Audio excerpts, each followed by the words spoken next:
На острове Сокровищ жизнь кипит с утра до вечера. Это лагерь с дневным пребыванием. Таких в Нижнетавдинском районе Тюменской области в этом сезоне 22. Здесь дети заняты с утра до вечера. Условия созданы исключительные. И различные кружки, и спортивные мероприятия.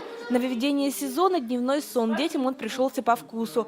Здесь уже отдохнули 1500 детей. Сейчас отдыхает 500 человек. Ты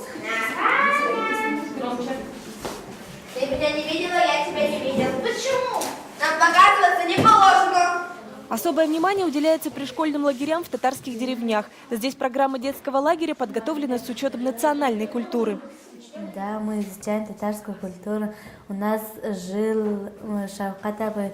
Мы о нем смотрели презентации, читали книги. И ездили за город, в Сибирский Бор, зоопарк, ездили в Ивашкино, ездили в Тукман. Те, кто предприимчивее и постарше, предпочитают в летние месяцы работать. Условия для этого администрация района создала всем желающим. В каждом поселении, их у нас 17, созданы отряды глав администрации, которые занимаются благоустройством населенных пунктов. В этом году большое внимание уделено трудоустройству на промышленных предприятиях. Что важно, дети видят производство. Ведущее молочное предприятие региона входит в Ассоциацию татарских предпринимателей Тюменской области. И уже на протяжении 5 лет трудоустраивает школьников во время каникул. В первую очередь это создание преемственности. Во-первых, это социальная ответственность перед районом, перед администрацией. И главное все-таки это для того, чтобы они приучились к труду, именно к сельскому хозяйству, что сегодня мы говорим непосредственно.